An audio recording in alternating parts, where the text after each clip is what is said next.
चाहिँ यो व्यवस्था र यो सिस्टमका मान्छेले प्रभावकारी काम गर्न नसक्नु विडम्बनापूर्ण अवस्था चाहिँ के छ भन्दा नेकपाका एउटा अध्यक्ष अर्को अध्यक्षलाई भ्रष्टाचारी भन्दैछन्, एउटा अध्यक्ष अर्को अध्यक्षलाई हत्यारा भन्दैछन्।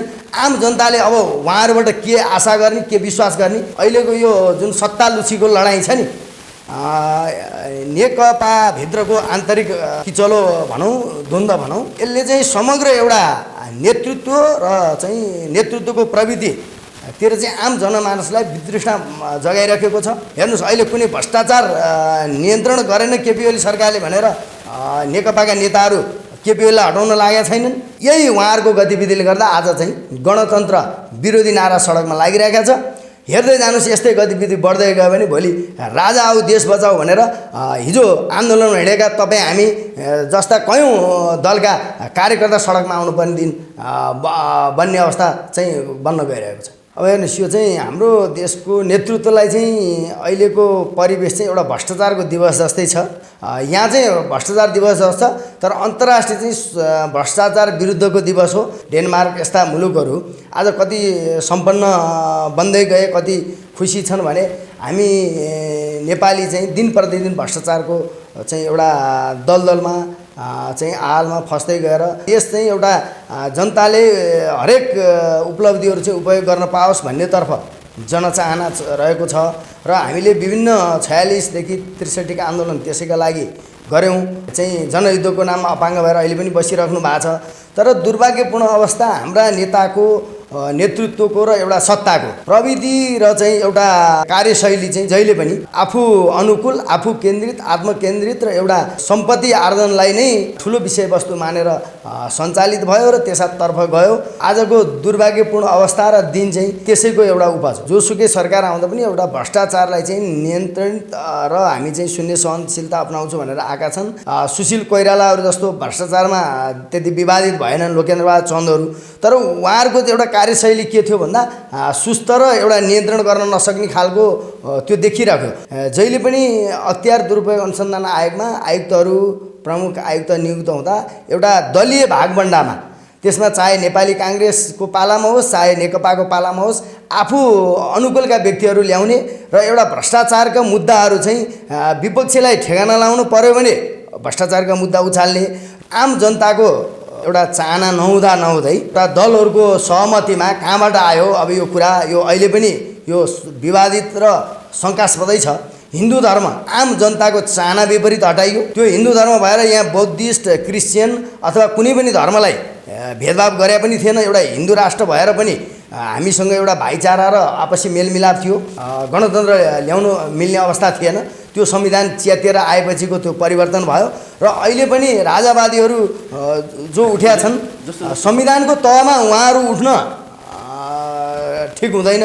संहिता यो देशको लागि चाहिँ एउटा खर्चिलो र झन्झटिलो व्यवस्था छ र यहाँका पात्र र प्रविधिले यो संहिता कार्यान्वयन गरेर एउटा सङ्घीय मर्म अनुरूप जनतालाई सेवा दिन पनि सकेका छैनन्। र तर दुर्भाग्यपूर्ण हाम्रो चाहिँ अब युवराज पनि चाहिँ राजा पछिको राजा बन्ने व्यक्ति पनि एउटा चाहिँ अब नालायक भएर अब त्यो गइसकेका अवस्थामा यसतर्फ कुरा गरिरहनु परेन। अख्तियार दुरुपयोग अनुसन्धान आयोगमा समेत पैसा खान्छन् भनेर मान्छेले भनिरहेका छन्। यही व्यवस्थामा अर्को व्यवस्था आउँदा पनि यिनै पात्र रहेसम्म त्यो धेरै गाह्रो छ, असम्भव भन्ने कुरा छैन।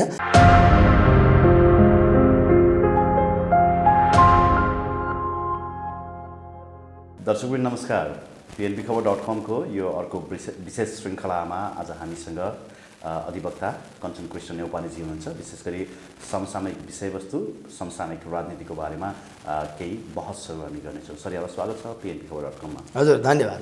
आराम हुनुहुन्छ सर? हजुर, ठिक छ।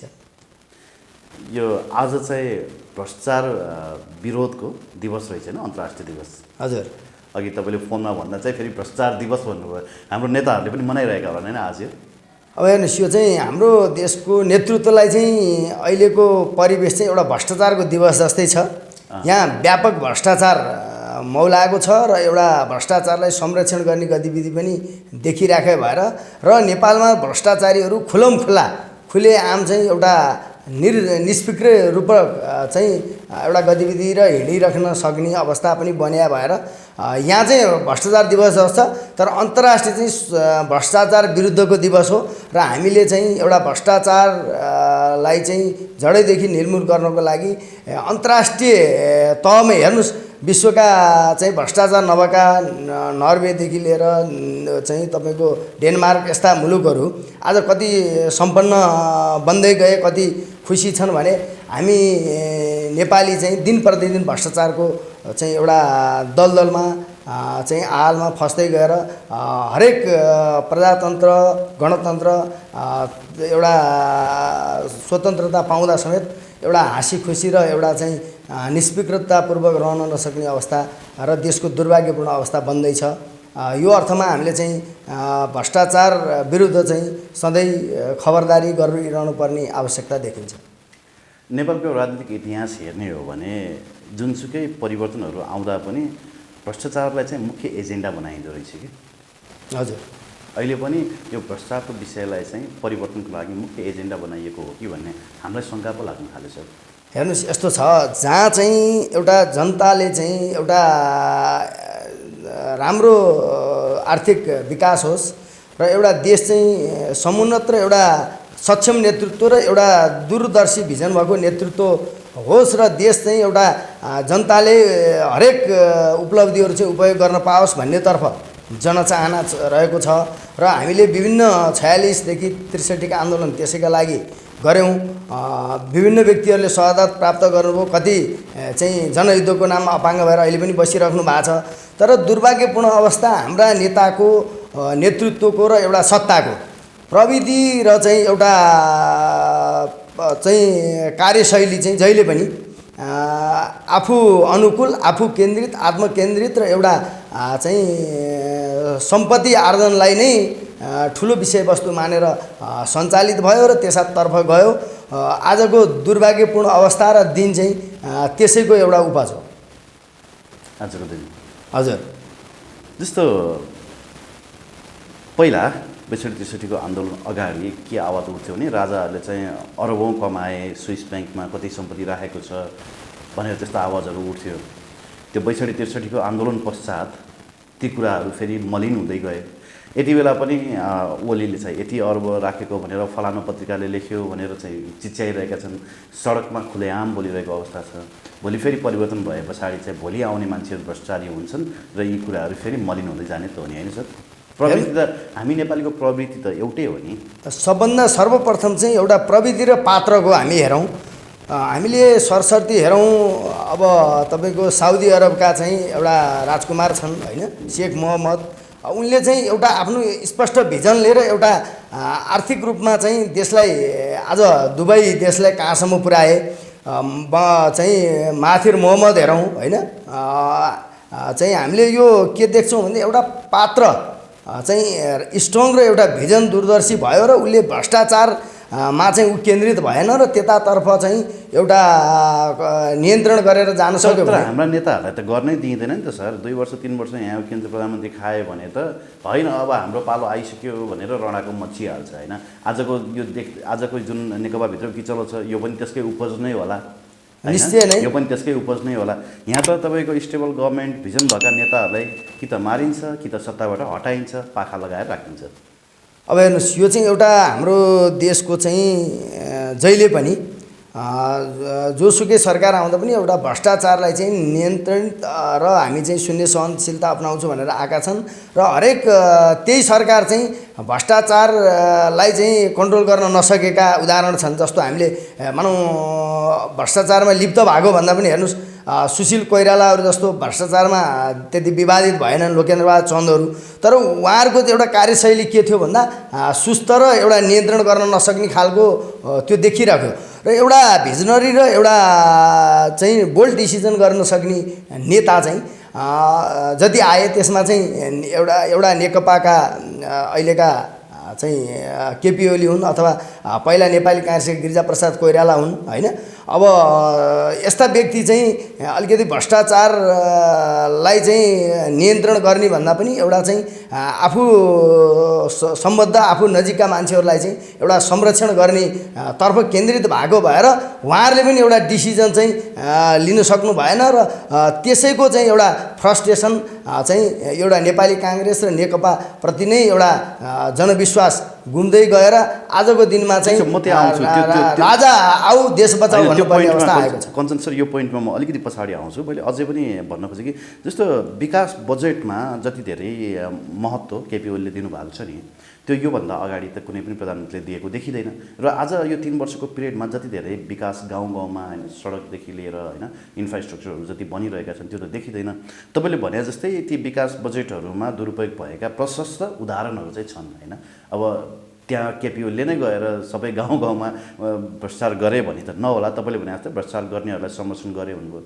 अब तपाईँहरूको भूमि चाहिँ के हो भने नि, जस्तो तरकारीको विषयमा तपाईँले रिट हाल्नुभयो सरकारकै विरुद्ध होइन, जस्तो कोरोनाको विषयमा पनि तपाईँले रिट हाल्नुभयो सरकारकै विरुद्धमा होइन। अब भ्रष्टाचार गरेको छ भने त संवैधानिक निकायहरू छन्, तपाईँहरूले चाहिँ किन मुद्दा हाल्न सक्नुहुन्न? अनि तपाईँहरू खालि सडकमा मात्रै उफ्रिनु पर्ने त?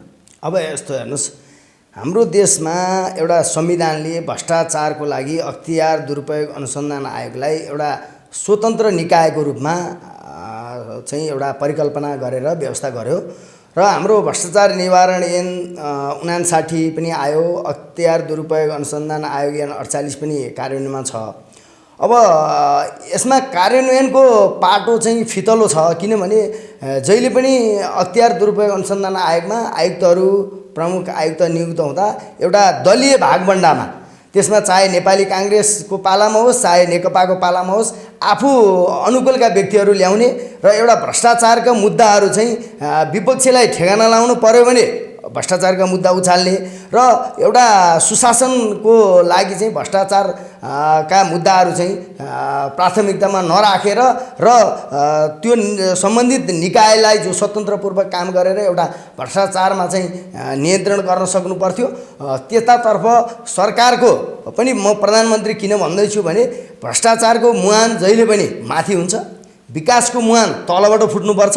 हाम्रो कहाँ दुर्भाग्यवश माथिको मुहान पनि फोहोर छ र तल विकासको मुहान पनि सुरु गर्दै जनप्रतिनिधिदेखि तल्लो स्तरका ठेकेदारदेखि त्यहाँ चाहिँ अनियमितता भ्रष्टाचार गरेर एउटा चाहिँ कमसल काम गरेर आउने जो प्रवृत्ति बन्यो र यसमा म आफ्नै तहबाट पनि स्वीकार्नुपर्छ। हामी जस्तो भ्रष्टाचारका मुद्दाहरू अहिले पनि अनुसन्धानका क्रममा अख्तियारमा थुप्रै छन् फाइलहरू। ती फाइलहरू किनारा लगाउनको लागि तपाईँहरूले प्रेसर गर्न सक्नुहुन्छ होला नि त? हेर्नुहोस्, अब अख्तियारमा हामीले कति भ्रष्टाचारका उजुरी पनि हामीले गरेका छौँ र हामीले एउटा भ्रष्टाचारलाई चाहिँ नियन्त्रण होस् भनेर विभिन्न दबाब पनि दिइरहेको छ। ललिता निवास प्रकरणमै विष्णु पौडेलको छोरा नवीन पौडेलले चाहिँ जग्गा फिर्ता गरिसके पछाडि मुद्दा नचलाउने भनेर त्यो लिखित एउटा पत्र सर्वोच्चमा पठाएको छ। अब त्यो कुराहरू चाहिँ कानुन सम्मत छैन है भनेर तपाईँहरूले त रिट हाल्न सक्नुहुन्छ नि त। तपाईँहरूको भूमिका त त्यहाँ पो रहन्छ होइन? अब यस्तो हेर्नुहोस्, हामीले पनि एउटा कानुनले दिया अधिकार प्रयोग गरेर एउटा रिट क्षेत्रमा जाने हो। अब अख्तियारलाई यस्तो स्वतन्त्र आयोग बनाइदिएको छ कि अख्तियारले एउटा अनुसन्धान गरेर अनुसन्धान अधिकृत तोकेर त्यसलाई चाहिँ एउटा छानबिनमा लगेर मुद्दा दायर गर्नुपर्ने त्यो अख्तियारको क्षेत्राधिकार हो। र अब अख्तियारमा मैले अघि नै भने आफू अनुकूलका व्यक्तिहरू नियुक्त गरेर सुरुमै चाहिँ यो प्रक्रियाबाट चाहिँ अलिकति कानुनी त्यो लुज एउटा पोइन्टको चाहिँ फाइदा उठाइरहेको अवस्था छ। यो हामी खुल्लमखुल्ला भन्न सक्छौँ। अब हामीले प्रष्ट रूपमा प्रमाण जुटाउन सक्दैनौँ, हामीले बाहिर बोल्ने हो। हेर्नुहोस्, चाहे ललिता निवास प्रकरण होस्, ओम्नी प्रकरण होस् होइन, तपाईँको यति समूहको प्रकरण होस्, यावत प्रकरणमा सेक्युरिटी प्रेस प्रकरण पनि के छ भन्दा भ्रष्टाचार भयो भनेर आम सञ्चार माध्यम र हरेक निकायबाट आवाज उठ्दा तत्तत त्यहाँका व्यक्तिले आवाज उठाउँदा पनि यस्ता आवाजलाई मत्थर पार्ने दबाउने काम भएको छ। र प्रधानमन्त्री स्वयंले एउटा चाहिँ अख्तियारले छानबिन गरोस् र त्यसको सत्य तथ्य बाहिर ल्याओस् भन्नुहुन्न, उहाँ आफैले भनिदिनुहुन्छ यस्तो गतिविधि भएको छैन। यसबाट आम जनता र एउटा चाहिँ स्वतन्त्र काम गर्ने निकायले पनि चाहिँ एउटा दलको प्रभावमा परेर सरकारको प्रभावमा परेर स्वतन्त्रतापूर्वक काम गर्न नसक्नु नै यो समग्र एउटा व्यवस्थाको लागि र गणतन्त्रको लागि चाहिँ यो दुर्भाग्यपूर्ण दिन बन्दैछ। ओके, अभियसली पनि प्रधानमन्त्रीले धेरै ठाउँमा ओठ ढाकेको कारणले पनि उहाँ आलोचित हुनुभएको छ र देश र जनताको पक्षमा काम गर्न सक्नु भएन भनेर त विभिन्न होइन कुराहरू बाहिर आइरहेको छ। अब यो समयमा अघि तपाईँले भनेको जस्तै राजा आऊ देश बचाऊ भन्दै तपाईँहरू जस्तै अधिवक्ताहरू, तपाईँ त नभनौँ होइन, सडकमा उफ्रिएका छन् होइन, र लाखौँ नेपालीहरूलाई पनि उतार्ने प्रयासमा उहाँहरू छन्। संविधानमा त्यस्तो केही छ प्रावधान जसका कारण चाहिँ जसमा टेकेर साँच्चीकै राजा ल्याउन सकिने ठाउँहरू छन्? अब हेर्नुहोस्, नेपाल 72को संविधानको कुरा गरेँ। नेपालको संविधान 2072ले चाहिँ एउटा धर्मनिरपेक्ष र गणतन्त्र को जुन व्यवस्था गर्यो त्यसको लागि आम जनताको चाहिँ एउटा चाहना नहुँदै अब एउटा दलहरूको सहमतिमा कहाँबाट आयो अब यो कुरा, यो अहिले पनि यो विवादित र शङ्कास्पदै छ। हामी हरेक दलका नेतृत्वलाई अहिले पनि शङ्का गर्दैछौँ। हिन्दू धर्म आम जनताको चाहना विपरीत हटाइयो। त्यो हिन्दू धर्म भएर यहाँ बौद्धिस्ट, क्रिस्चियन अथवा कुनै पनि धर्मलाई भेदभाव गरे पनि थिएन। एउटा हिन्दू राष्ट्र भएर पनि हामीसँग एउटा भाइचारा र आपसी मेलमिलाप थियो। हठात रूपमा एउटा हिन्दू धर्म हटाइयो र अर्को राजालाई पनि चाहिँ एउटा 47 सालको संविधानमा राजासहितको चाहिँ एउटा प्रजातन्त्रको व्यवस्था चलिराखेको बेलामा एउटा राज संस्थाबाट पनि अलिकति एउटा अधिकार खोज्ने काम भयो र नेकपा माओवादी तत्कालीन एउटा जनयुद्धबाट चाहिँ उठेर आएको थियो। उसले पनि केही गर्छ भन्ने जनतामा चाहिँ त्यो चाहना र नेपाली काङ्ग्रेस र नेकपाले चाहिँ एउटा प्रजातन्त्रको चाहिँ टाइममा गरेको कामबाट पनि मान्छे असन्तुष्ट हुँदै पनि 62-63 को आन्दोलन चाहिँ एउटा सबै दलको एउटा साझा एजेन्डाबाट जो स्थापित भएर रह्यो।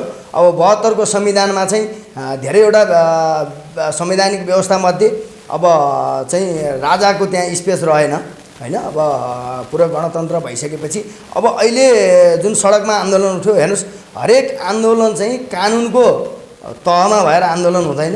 आन्दोलन कानुन बाहिरबाट हुन्छ।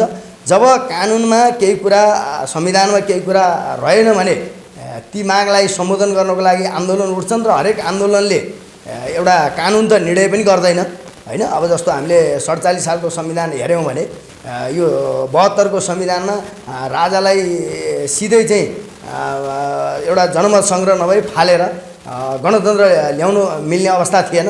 त्यो संविधान च्यातिएर आएपछिको त्यो परिवर्तन भयो र अहिले पनि राजावादीहरू जो उठ्या छन् संविधानको तहमा उहाँहरू उठ्न ठिक हुँदैन।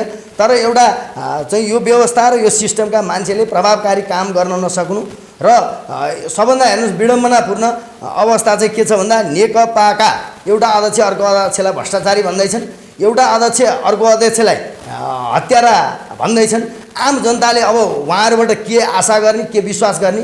जब उहाँहरूको चाहिँ दोषारोपण सही हो भने चाहिँ अब यो नेतृत्व जो 5 वर्षको लागि चुनेर आएको छ यो प्रति जनताले के विश्वास गर्ने? अहिले अर्को हेर्नुहोस्, आम जनता र हामीले पनि हेर्दैछौँ अहिलेको यो जुन सत्ता लुचीको लडाइँ छ नि, नेकपाभित्रको आन्तरिक किचलो भनौँ, द्वन्द्व भनौँ, यसले चाहिँ समग्र एउटा नेतृत्व र चाहिँ नेतृत्वको प्रविधितिर चाहिँ आम जनमानसलाई वितृष्णा जगाइराखेको छ। यिनीहरू खालि सत्ता प्राप्तिको लागि मात्र झगडा गर्दैछन्। हेर्नुहोस्, अहिले कुनै भ्रष्टाचार नियन्त्रण गरेन केपी ओली सरकारले भनेर नेकपाका नेताहरू केपी ओलीलाई हटाउन लागेका छैनन्। अहिले चाहिँ सुशासन भएन र एउटा नागरिकले सुविधा पाएनन्, कोरोनाको महामारीमा राहत पाएनन् भनेर यी नेतृत्व केपी ओलीलाई हटाउन लागेका छैनन्। खालि हटाउन के आधारमा मात्रै लागेका छन् भने केपी ओलीले चाहिँ जति आफ्ना मान्छेलाई चाहिँ हरेक नियुक्ति दिएर राख्नुभयो त्यो भाग हामीले पाएनौँ, त्यो भाग हामीले पाउनुपर्छ भनेर लागेका छन् भनेदेखि हेर्नुहोस्, यिनीहरूको यस्तो पार्टीभित्रै यति अपवित्र छ। एउटा अध्यक्षले अर्को अध्यक्ष, एउटा प्रधानमन्त्री हटाएर अर्को प्रधानमन्त्री किन बन्दैछन् भन्दा आफू एउटा सत्ता र सुविधा भोगी बन्ने र आफू अनुकूलका मान्छेलाई तत्त पदमा ल्याएर भ्रष्टाचार गर्नको लागि नै यिनीहरूको लडाइँ भएको भएर यसमा आम जनतालाई र कुनै कानुनका विद्यार्थीलाई पनि सरोकार छैन। तर त्यो भनिरहँदा दुर्भाग्यपूर्ण अवस्था के छ भन्दा यही उहाँहरूको गतिविधिले गर्दा आज चाहिँ गणतन्त्र विरोधी नारा सडकमा लागिरहेका छ। हेर्दै जानुहोस् यस्तै गतिविधि बढ्दै गयो भने भोलि राजा आऊ देश बचाऊ भनेर हिजो आन्दोलनमा हिँडेका तपाईँ हामी जस्ता कयौँ दलका कार्यकर्ता सडकमा आउनुपर्ने दिन बन्ने अवस्था चाहिँ बन्न गइरहेको छ। ओके, 47 सालको संविधान च्यातेर 72 सालको संविधान बनाइयो भन्नुभयो होइन। 47 सालको संविधान सडकमा पनि निकै आवाजहरू उठिरहेको छन्। 47 को संविधान बिउताउनु पर्यो, राजतन्त्र के भन्छ संवैधानिक राजतन्त्र चाहिँ हामीलाई चाहियो भनेर भनिरहेको छ। 47 सालको संविधानमा देशको सार्वभौम सत्ता चाहिँ श्री 5 मा निहित हुन्छ भनेर लेखिएको थियो। 72 मा देशको सार्वभौम सत्ता चाहिँ जनतामा निहित हुन्छ भनेर लेखिएको छ। यो दुईटा संविधान मध्ये कुन चाहिँ संविधान चाहिँ जनताको पक्षमा छ? हेर्नुहोस्, अभियसली निश्चित रूपमा संविधान 72 को उत्कृष्ट छ होइन, अब जनताको पक्षमा। तर के छ भन्दा विभिन्न युरोपका देशहरूमा चाहे तपाईँ बेलायत हेर्नुहोस्, हरेक देशमा एउटा राजतन्त्र सहितको प्रजातन्त्र पनि रहन सकेको छ। तर यो भनिरहँदा के भने प्रजातन्त्र हामीलाई चाहिन्छ होइन। अब गणतन्त्र र सङ्घीयता रहन सक्दैन, किन राजतन्त्र चाहिँ एउटा सेरिमोनियल भएर रहँदा गणतन्त्र रहन सक्दैन। र सङ्घीयता यो देशमा मैले त सुरुदेखि भनेको छु, कयौँ व्यक्तिहरूले पनि भनिसके, सङ्घीयता यो देशको लागि चाहिँ एउटा खर्चिलो र झन्झटिलो व्यवस्था छ। र यहाँका पात्र र प्रविधिले यो सङ्घीयता कार्यान्वयन गरेर एउटा सङ्घीय मर्म अनुरूप जनतालाई सेवा दिन पनि सकेका छैनन्। र एउटा हाम्रो देशमा चाहिँ एउटा सुशासनको स्थिति पनि कम छ। हेर्नुहोस्, अस्ति ट्रान्सपरेन्सी इन्टरनेसनलको रिपोर्ट आयो, नेपालमा चाहिँ भ्रष्टाचारको सूचाङ्क चाहिँ बढ्दैछ भनेर। यस्ता कुराले गर्दा के छ भन्दा एउटा यो समग्र चाहिँ गणतन्त्र उत्कृष्ट हुँदाहुँदै पनि एउटा चाहिँ नेपालको परिवेश र एउटा यो चाहिँ सङ्घीयताको कुराले गर्दा पनि र हिन्दू धर्मको कुराले गर्दा पनि भोलि सङ्घीयता र हिन्दू धर्म खारेज हुन सक्ने अवस्था आउन सक्छ। त्यो दलका कयौँ व्यक्तिले पनि त्यसलाई स्वीकारिसकेका छन्। र त्यो अवस्था आउनु भनेको चाहिँ भोलि यो संविधान चाहिँ फेरि चेन्ज हुनु पनि सक्दैन भन्न सकिन्न। होइन, संविधान त एउटा एब्सोल्युट डकुमेन्ट होइन होइन। इभन डेमोक्रेसी पनि एब्सोल्युट हुँदैन, यो कन्टिन्युस प्र्याक्टिस हो भनेर त केही व्यक्तिहरूले बोलिरहनु भएको छ। इभन ठुला व्यक्तिहरूले पनि बोल्नु भएको छ होइन, दार्शनिकहरूले पनि भन्नुभएको छ। यो हामी कन्टिन्युस प्र्याक्टिसमा भएको डेमोक्रेसीलाई अब फेरि हामी संवैधानिक राजतन्त्रमा लग्यो भने चाहिँ देशको आर्थिक उन्नति होइन, देशको समग्र उन्नति चाहिँ सम्भव छ। जस्तो 47 देखि 63 सम्मको हाम्रो त्यो पिरियड हेरौँ होइन, र पछि गएपछि पनि हामी फेरि संवैधानिक राजतन्त्र नै हामी माग्छौँ भने, कन्स्टिट्युसनल मोनार्कीमै हामी गयौँ भने पनि देशको विकास सम्भव छ। त्यही मतलब 47 सालदेखि 63 सालसम्म हामीले जे उपलब्धि गऱ्यौँ, अबको हामी आजदेखि अबको केही वर्षसम्म फेरि त्यही उपलब्धि हाम्रो हुनेछ होइन। होइन, अब हेर्नुहोस्, सर्वप्रथम त के छ भन्दा हाम्रो देशमा एउटा संवैधानिक चाहिँ एउटा हक आन्दोलनको लागि जस्तो म अझै पनि प्रश्न यहाँ म थपेँ। जस्तो उहाँहरूले जति पनि सडकमा आउनु भएको छ, उहाँले एब्सोल्युट मोनार्की माग्नु भएको छैन, कन्स्टिट्युसनल मोनार्की नै माग्नु भएको छ होइन। कन्स्टिट्युसनल मोनार्कीमा उहाँहरूले जसरी भन्नुभएको छ, हामी भ्रष्टाचारलाई जेल हाल्छौँ, पञ्चायतकालदेखिका व्यक्तिहरूको चाहिँ हामी सम्पत्ति चाहिँ खोजबिन गर्छौँ भन्छन्। त्यो पोसिबल छ? मतलब भोलि संवैधानिक राजतन्त्र आए पछाडि पनि राज गर्ने त यही दलहरू हो, यही नेताहरू हो, त्यो त देखेकै कुरा हो, भोगेकै कुरा हो नि, होइन र सर? होइन, हेर्नुहोस्, यस्तो छ, एउटा चाहिँ नेतृत्व चाहिँ दृढ इच्छा शक्ति र सक्षम नेतृत्व आयो भने यो सम्भव छ। त्यसपछि राजा वीरेन्द्र दृढ थिएनन् त? होइन, राजा वीरेन्द्र चाहिँ एउटा जनताप्रति दृढ थिए, तर उहाँको डिसिजन चाहिँ बोल्ड डिसिजन गर्न सक्ने उहाँसँग क्षमता थिएन। त्यो बेलामा दरबारमा जहिले पनि ऐश्वर्य हाबी हुने र चाहिँ एउटा रानीको चाहिँ बडा महारानीको चाहिँ त्यो चल्थ्यो भन्ने कुरा त्यो इतिहासका तथ्यहरूले पनि देखाइरहेका छ। र उहाँको आफै एउटा डिसिजन चाहिँ त्यो अलिक कठोर गर्न नसक्ने भएको भएर उहाँले पनि त्यति कडी कडाउ गर्न सक्नु भएन। त्यसो भए पारस चाहिँ ठिक छन्, किनभने कडी कडाउ गर्नको लागि पारससँग त तपाईँको एकपटक भेटघाट पनि भएको थियो होइन? होइन, हेर्नुहोस्, पारससँग मेरो भेटघाट भएको हो। पारसलाई मैले भन्दा पनि के छ भन्दा दरबारले चाहिँ एउटा जनचाहना र आर्थिक एजेन्डा लिएर जनतामा जानु पर्यो भनेर मैले चाहिँ राजा नजाँदैमा पारस सरकारलाई विनती गरे हो।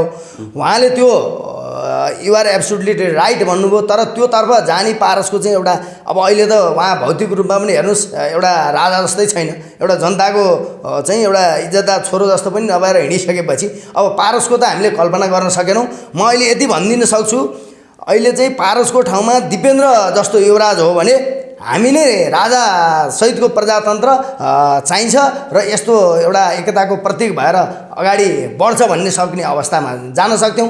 तर दुर्भाग्यपूर्ण हाम्रो चाहिँ अब युवराज पनि चाहिँ राजा पछिको राजा बन्ने व्यक्ति पनि एउटा चाहिँ अब नालायक भएर अब त्यो गइसकेको अवस्थामा यसतर्फ कुरा गरिरहनु परेन होइन। अब भोलि नातिकोमा जाला राजाकोमा त्यो छुट्टै पछिको विषयवस्तु भयो।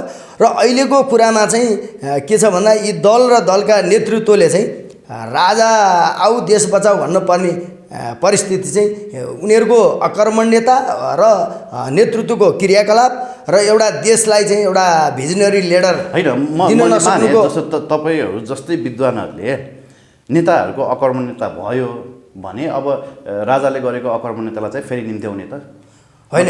एउटा कुहिएको आलुभन्दा कुहिएको सुन्तला चाहिँ बेटर छ भन्ने होइन। हामीले अहिले पनि के छ भन्दा एउटा राजालाई चाहिँ पुरै राजनीतिमा ल्याएर राजा राखेपछि सबै समस्या समाधान हुन्छ भने पनि छैन। म प्रष्ट रूपमा भन्नुपर्दा मलाई राजा फर्किनुहुन्छ राजतन्त्र आउँछ भन्ने विचारधाराको मान्छे पनि होइन। तर एउटा कुरा के छ भने नेतृत्वको प्रजातन्त्र र गणतान्त्रिक सरकारको क्रियाकलाप र चाहिँ एउटा भ्रष्टाचारमा जो वृद्धि भइराखेको छ र उनीहरूको क्रियाकलाप र एउटा कार्यशैली चाहिँ यीभन्दा चाहिँ बरु अघि नै तपाईँले भन्नुभयो कुहिएको आलुभन्दा सुन्तला ठिक भने जस्तो यीभन्दा त बरु राज संस्थै ठिक भन्ने दिन चाहिँ यिनीहरूले ल्याइराखेका छन्। यो तर्फ चाहिँ आम जनताको भावना जाने अवस्था बन्यो। जस्तो नेपालको सन्दर्भमा नेपालका राजनीतिक इतिहासहरूलाई केलाएर हेर्ने हो भने होइन बिपी जस्ता मान्छेहरूलाई पनि बदनाम गराएका छन् कति मानिसहरूले होइन। मदन भण्डारी जस्तो मानिसहरूलाई पनि काम गर्न दिएन होइन। राजा वीरेन्द्रको त वंशनाशै गरियो, एकजना पनि बाँकी नराखिकन। अब यो सबै कुराहरूमा हात चाहिँ विदेशी शक्तिको छ भन्छन्। यहाँ हामीले प्रवृत्ति र पात्रको कुरा गऱ्यौँ होइन। त्यो प्रवृत्ति र पात्र चाहिँ निर्माण हुन नदिन विदेशीहरूको चलखेल चाहिँ एकदमै धेरै हुँदो रहेछ नि त यो भूगोलमा होइन। त्यो पनि कतै चाहिँ एकदमै इम्पोर्टेन्ट फ्याक्टर हो कि जस्तो लाग्छ लाग्दैन? होइन, त्यो चाहिँ यस्तो छ लाग्छ। हेर्नुहोस्, जहिले पनि अब भारतले हामीलाई चाहिँ एउटा असहयोगै गर्ने अथवा हाम्रो देशमा भन्दा नि भारतले त हामीलाई एउटा स्टेटकै रूपमा हेरेको छ नि। आर्थिक विकास हुन पनि नदिने एउटा चाहे यिनीहरूको चाहिँ हेर्नुहोस् अब एउटा ठुल्ठुला विद्युत आयोजनादेखि लिएर होइन अब राष्ट्रिय राजनीतिमा पनि उनीहरूको प्रत्यक्ष हस्तक्षेप छ, त्यस्तो देखिन्छ। अब तथापि हाम्रो एउटा नेतृत्वको चाहिँ दूरदर्शिता एउटा डिसिजन पावर चाहिँ नहुनाले पनि यो अवस्था निम्त्या हो। किनभने हरेक भारतीय चाइनिज हस्तक्षेप हुनुमा हाम्रा नेतृत्व नै कारक छन्। उहाँहरूले बोलाएर ल्याएर चाहिँ हस्तक्षेप गराउनुहुन्छ होइन। हरेक बोलाएन भने त फेरि मदन भण्डारी बनाइदिँदो रहेछन् नि त होइन। अब दरबार हत्याकाण्ड त सिआइए र भनेर चाहिँ सडकमै बोल्छन् यिनीहरू आफै, त्यो बनाइदिँदो रहेछ नि त। देशको एउटा चाहिँ शासन सत्ता चलाउँछु र नेतृत्व गर्छु भन्ने व्यक्ति त्यति काँथर र त्यस्तो डराउने भएर उहाँले राजनीतिबाट सन्यास लिए हुन्छ। र हाम्रो देशलाई एउटा युवा र जोसिलो नेतृत्व र सक्षम नेतृत्वको खाँचो छ। यो हामीलाई खड्किराखेको अवस्था हो। अघि नै तपाईँले भन्नुभयो विश्वेश्वर प्रसाद कोइराला, मदन भण्डारी, उहाँहरूको हामीले चाहिँ एउटा बोलीदेखि कार्यशैली अलिकति राम्रो पाएका थियौँ। दुर्भाग्यवश उहाँहरू चाँडै बित्नुभयो। त्यसपछि त्यस्ता खालका नेतृत्व यो देशमा उत्पादन हुन सकेनन्। र अहिले पनि हामीले के खोजिरहेका छौँ भने एउटा बोल्ड डिसिजन गर्न सक्ने क्षमतावान योग्य, हेर्नुहोस् नेतृत्व भन्ने धेरै कुरा चाहिन्छ। अब यो विषयमा हामी छुट्टै कुरा पनि गर्न सक्छौँ। नेतृत्व एउटा बोल्ड डिसिजन गर्न सक्ने हुनुपऱ्यो, अर्को निर्णय कार्यान्वयन गर्न सक्ने हुनुपऱ्यो, र एउटा म चाहिँ के भन्छु भने भित्रदेखि एउटा चाहिँ आत्मदल दह्रो र एउटा भ्रष्टाचार नगर्ने होइन, अरूलाई चाहिँ एउटा सुशासनतर्फ लान सक्ने हुनुपऱ्यो। दुर्भाग्यवश यहाँका नेतृत्व आफै चाहिँ अनुशासित छैनन् र आफै एउटा सुशासनमा बसेका छैनन्। अनि यिनीहरूले आम जनतालाई के प्रभाव पार्ने होइन। जस्तो मेरो एउटा कुरा मेरो मनमा एउटा कुरा स्ट्राइक के गर्यो भने जस्तो योभन्दा अगाडि पटकका आन्दोलनहरूमा चाहिँ ब्युरोक्रेसीभित्रको पनि भ्रष्टाचारको कुराहरू चाहिँ उठ्ने गर्थ्यो कि। अब अहिले चाहिँ नेताहरूको मात्रै भ्रष्टाचारको कुराहरू उठ्छ होइन। त्यो ब्युरोक्रेसीले चाहिँ कतै नेताहरूलाई पनि भ्रष्टाचारी बनाउनको लागि सहयोग गरेको हुन्छ कि हुँदैन? होइन त्यो सहयोग यी दुई पक्षको आपसी मेलमिलाप त्यो छैन म भन्दिनँ। अब हामी दिन प्रतिदिन हरेक अड्डा अदालतमा गएका छौँ होइन, हेर्नुहोस् नजिकबाट देखेका छौँ। हाम्रो सबैभन्दा धेरै घुस त त्यो अदालतमा अदालतमा पनि भ्रष्टाचार छ, त्यसलाई कुनै लुकाउनु पर्ने कुरा छैन। भक्तपुरको एउटा अदालतमा गएको थिएँ, निर्णय भइसकेको फाइल माग्नलाई 1000 रुपियाँ नदिकन मरै सरेन। यही दुर्भाग्यपूर्ण अवस्था छ। हेर्नुहोस् यहाँ छोडिदिनुहोस्, भ्रष्टाचार अख्तियार दुरुपयोग अनुसन्धान आयोगमा समेत पैसा खान्छन् भनेर मान्छेले भनिरहेका छन्। यो अवस्था किन बन्यो? तपाईँ मालपोत एउटा चाहिँ यातायात कार्यालय छोडिदिनुहोस्, कर कार्यालय छोडिदिनुहोस्, अथवा तपाईँ चाहिँ कम्पनी रजिस्टर कार्यालय छोडिदिनुहोस्, सम्बन्धित अड्डा चाहिँ एउटा अदालत होइन, अब तपाईँको सिडिओ कार्यालय देखि लिएर तपाईँको प्रहरी प्रशासनमा समेत चाहिँ एउटा चाहिँ पैसा खानुपर्ने अवस्था आउँदैछ भने यसलाई नियन्त्रण गर्ने चाहिँ एउटा सक्षम नेतृत्व र राजनीतिक तहबाटै हो। अझ म त भन्छु हेर्नुहोस् हाम्रो जस्तो हामीले छ नि भ्रष्टाचारको कारण चाहिँ पत्ता नलागिकन नियन्त्रणतिर मात्रै गर्न खोज्यौँ भने त त्यो सधैँभरि नै रहिरहन्छ, कुनै न कुनै रूपमा त्यसको लुपहोल त पत्ता लगाइहाल्छ नि। निश्चित रूपमा अहिले तपाईँले भन्नुभयो जस्तो हामीले प्रष्ट आँखाले देखे अब अहिले भन्यो नि, यिनको लागि चाहिँ नियन्त्रण गर्नको लागि के चाहियो? एउटा अख्तियार प्रभावकारी हुनु पर्यो, त्यो स्वतन्त्र रूपमा काम गर्नु पर्यो। इभन त्यसलाई संविधानले र एउटा ऐनले त्यसलाई स्वतन्त्र अङ्ग मान्छ, स्वतन्त्र निकाय छ। तर कार्यान्वयन पक्ष र यहाँ चाहिँ प्रभाव चाहिँ एउटा राजनीतिक दलकै रह्यो, विडम्बनापूर्ण अवस्था। र अर्को हेर्नुहोस् प्रधानमन्त्री, मैले भन्नु खोजेँ समग्रमा मैले घुमाएर कुरा चाहिँ सोध्न खोजेँ के भने हामी राजनीतिक दल नेताहरूलाई मात्रै बेसी दोष दिन्छौँ क्या।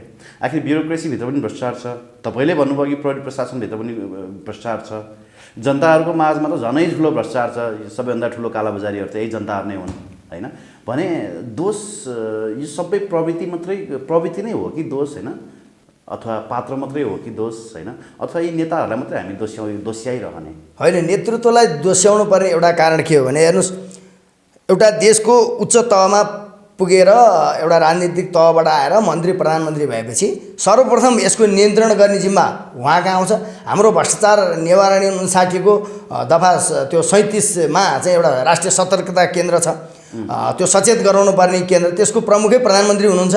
र मैले अघि नै भनिसकेँ अख्तियार दुरुपयोग अनुसन्धान आयोग एउटा स्वतन्त्र निकाय छ, त्यहाँ दलहरूले भागभण्डामा चाहिँ एउटा आयुक्त र प्रमुख आयुक्त भण्डा गरिदिएपछि हेर्नुहोस् अब प्रहरी प्रशासनमै एउटा चाहिँ आफू अनुकूलका मान्छेलाई माथि लाने परिवेश भएपछि भ्रष्टाचार नियन्त्रण हुन गाह्रो कुरा छ। केपी ओली आफै गएर भ्रष्टाचारलाई समात्ने त होइन होइन, त्यसको लको इन्फोर्समेन्टको लागि इन्फोर्समेन्ट अफिसर भनेको पुलिसहरू नै हो होइन। कार्यान्वयन पक्ष भनेको त्यही के भन्छ तपाईँले भने जस्तै राजनीतिक भागभण्डामा र पक्ष र सत्तारूढ दल र विपक्ष मिलेर के भन्छ नियुक्त गर्ने अख्तियार अनुसन्धान आयोग नै हो। यिनीहरू सबै कुरा नै करप्टेड हुँदै गयो भने त त्यसलाई चाहेर मात्रै त नहुँदो रहेछ। होइन होइन, त्यसलाई नियन्त्रण गर्ने त प्रधानमन्त्री हो त, प्रधानमन्त्रीले हो चाहिँ। जस्तो अस्तिको एउटा सन्दर्भमा दिए सम्झना कामीको हत्या र हस्पिटलबाट भागे, 3 जना प्रहरी निलम्बित भए, 3 जना प्रहरीमाथि कारबाही चलाइयो। अब त्यो दोष प्रधानमन्त्रीको हो त? नैतिक रूपमा लिनुपर्छ, किनभने हेर्नुहोस् प्रधानमन्त्रीले तलका निकायलाई जो नियन्त्रण उहाँले प्रभावकारी कार्यान्वयन गराउन सक्नु भएन र एउटा माथिल्लो लेभलबाट जहिले पनि तपाईँ हेर्नुहोस् भ्रष्टाचार गर्ने व्यक्तिलाई चाहिँ माथिबाट एउटा डर, कानुनको अथवा चाहिँ कार्यान्वयनको डर भएन भने हरेक मान्छे आर्थिक रूपमा चाहिँ लाभ लिनु खोज्छ। त्यसो हो भने तपाईँहरूले भ्रष्टाचारलाई फाँसी दिनुपर्छ भन्ने सजायको माग किन गर्नुहुन्न त? त्यस पछाडि पो डर हुन्छ त, नत्र त यहाँ त भ्रष्टाचारलाई जेल कुद्ने, 2 दिन गर्ने, मुद्दा गर्ने, सकिहाल्छ। अब यहाँ त हेर्नुहोस् दुर्भाग्यपूर्ण अवस्था, हाम्रो देशको कानुनमा एउटा फाँसीको व्यवस्था छैन। हामी सुधारात्मक दण्ड सजाय अवलम्बन गरेका राष्ट्र छौँ, तथापि यहाँ त फाँसी छोडिदिनुहोस् न, यहाँ त भ्रष्टाचारीको छानबिन हुँदैन, भ्रष्टाचारीलाई चाहिँ यहाँ जेल हुँदैन। त जब भ्रष्टाचारीलाई तपाईँको एउटा सामाजिक रूपमा बेइज्जत हुँदैन, यहाँ भ्रष्टाचारीलाई यहाँ भ्रष्टाचार गरेर मान्छे खुलमखुला ठडेर हिँड्न सकेका छ। यो अवस्था रहनु भनेको एउटा चाहिँ समग्र एउटा सिस्टम र एउटा चाहिँ यो देशको ब्युरोक्रेसी हामी जनता सबैको लागि दुर्भाग्यपूर्ण अवस्था हो। यो अवस्था नआउन दिन प्रधानमन्त्री तहबाट, अख्तियार अनुसन्धानको प्रमुख आयुक्तको तर्फबाट र एउटा प्रहरी प्रशासनको तर्फबाट एउटा निष्पक्षतापूर्वक काम गर्ने वातावरण बन्नुपर्छ। र हरेक एउटा चाहिँ माथिल्लो तहका व्यक्तिको एउटा चाहना के हुनुपर्छ भन्दा म पैसा र पद होइन, म एउटा इज्जत प्राप्त गर्छु र देशको लागि चाहिँ एउटा सिस्टम संस्कार बसाल्छु भन्ने एउटा इच्छा शक्ति उहाँहरूको काम कर्तव्य अधिकारमा पनि त्यो पर्दछ।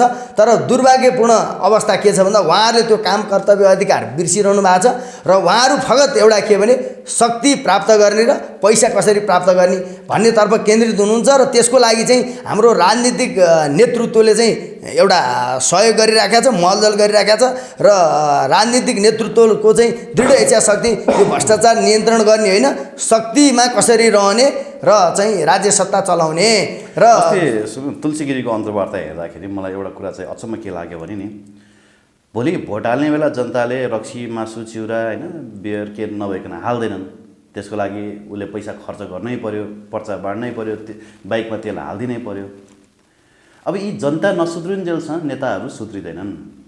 पहिला जनता सुध्रिनु पर्यो, भोट हाल्ने बेलामा जनताले राइट क्यान्डिडेट चुज गर्नु पर्यो, अथवा भनौँ जबसम्म जनता सुध्रिँदैनन् यी नेता सुध्रिनेवाला छैनन् भनेर उहाँले बोल्नु भएको थियो।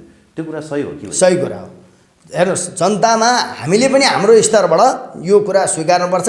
हामीले कुनै काम गर्दा छिटो गऱ्यो भनेर पैसा दिन्छौँ भने त्यो भ्रष्टाचार हो र म चाहिँ कमसेकम त्योबाट बच्छु भनेर हिँड्छु। तर मैले कयौँ ठाउँमा चाहिँ त्यो बापत मैले गाली पाएको छु। हेर्नुहोस्, कोही सँगैको साथीले चाहिँ थोरै पैसा दिएर काम गराउँछ, मैले नदी गराउँछु भने त्यो कर्मचारी अथवा त्यो निकायको मान्छेको म प्रति हेर्ने भावना मैले नकारात्मक पाएको छु। त्यति हुँदाहुँदै पनि हामी त्योतर्फ छौँ भने अब आम एउटा जनता त्यता नजाने भने हेर्नुहोस् यो प्रवृत्ति सुध्रिँदैन। 21औं शताब्दीमा हामी जनताहरू पनि जस्तो 1 घन्टा बेसी लाइन लाग्नु पर्यो भने बरु होइन 1000 रुपियाँ बेसी तिर्छौँ भन्छौँ कि त्यो ड्राइभिङ लाइसेन्सकै लाइनमा गएर हेऱ्यो भने पनि उसले बरु त्यहाँ दलालहरूलाई पैसा दिएर छिटो काम गराउन चाहन्छ, ऊ 1 घन्टा लाइनमा बस्न सक्दैन। अब हेर्नुहोस्, यसमा हाम्रो प्रवृत्ति पनि गलत छ। हाम्रो प्रवृत्ति पनि गलत छ। यसमा हामीले पनि आफ्नो आचरण सुधार्नुपर्छ।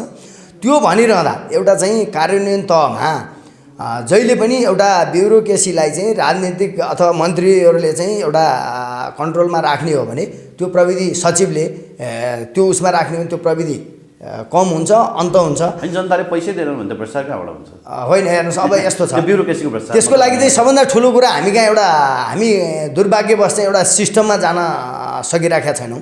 अहिले पनि एउटा के छ भन्दा तपाईँको अब हामी त्यो सिस्टम निर्माण गर्नेतिर लाग्ने कि व्यवस्था परिवर्तन गर्नेतिर लाग्ने? होइन, सिस्टम निर्माण त यिनै व्यवस्था परिवर्तन गरेर आएका नेतृत्वले गर्नु पर्यो। उहाँहरूले त्यो चाहनु भएको छैन। म अहिले तपाईँलाई भनिदिन्छु, हेर्नुहोस्, एउटा कुनै पनि मालपोत अथवा लागि त हामी सबैले पहल गर्नु पर्यो। कुनै कम्पनी रजिस्टर कार्यालयमा एउटा सिस्टमबाट होइन, जस्तो अब अहिले चाहिँ एउटा नेटको जमाना, इन्टरनेटको जमाना छ, रोल क्रम अनुसार पारदर्शी हिसाबमा त्यो काम गरिदिने हो भने कसै मान्छेले पैसा खुवाउन पनि पर्दैन। मालपोतमा त अहिले तपाईँले लिनुपर्छ त, टिकटिङ सिस्टम छ त रोल क्रम अनुसार। होइन, अब हुँदैछ नि त, सिस्टम विकास हुँदैछ। ठिक छ कञ्चन सर, एकदमै त्यही रोल क्रममा पनि यहाँ घोपाला हुन्छ। हेर्नुहोस्, होइन, त्यही रोल क्रममै चाहिँ यहाँ बदमासी हुन्छ र यसको लागि चाहिँ समग्र हामीले चाहिँ एउटा प्रविधि हाम्रोदेखि लिएर होइन समग्र नेतृत्वको एउटा प्रविधि र एउटा चाहिँ 21औं शताब्दीमा पनि एउटा चाहिँ देशको जर्जर अवस्था आइरहँदा पनि हामी सुध्रिने तर्फ गएनौँ भने यो हामीको लागि मात्र होइन, भावी पुस्ताको लागि र एउटा नेपालकै लागि चाहिँ यो दुर्भाग्यपूर्ण अवस्था बन्दैछ। र आज यो अन्तर्राष्ट्रिय भ्रष्टाचार विरुद्धको दिवसको दिनमा चाहिँ म आम जनता र एउटा नेतृत्व र ब्युरोक्रेसीलाई चाहिँ तपाईहरू चाहिँ एउटा शक्ति र पैसाको लागि मात्र होइन, एउटा इज्जतको लागि र देशको लागि पनि सोचिदिनुहोस् होइन। अब त्यो सोचेर नजाने हो भने यो प्रविधि सुध्रिनेलाई चाहिँ यही व्यवस्थामा अर्को व्यवस्था आउँदा पनि यिनै पात्र रहेसम्म त्यो धेरै गाह्रो छ, असम्भव भन्ने कुरा छैन। तर यसको लागि चाहिँ एउटा माथिल्लो तह होइन, प्रधानमन्त्री मन्त्री लेभल अथवा चाहिँ यो अख्तियार चाहिँ प्रभावकारी काम गर्नुपर्छ र यसले चाहिँ अलिकति डर पैदा नगर्ने भने यो अवस्था सुध्रेर जान गाह्रो छ। हस् कञ्चन सर, अभियसली हामीले जतिसुकै पैसा कमाए पनि, हामी जतिसुकै शक्तिशाली भए पनि हाम्रो त्यो सत्ता शक्ति होइन र पैसा कहिले पनि सधैँको लागि हुँदैन। एक दिन हामी सबै मरेर जानुपर्छ। यहाँलाई समय संवादको लागि एकदमै धेरै धन्यवाद दिन्छु सर। हस्, तपाईँलाई र तपाईँको टेलिभिजनलाई।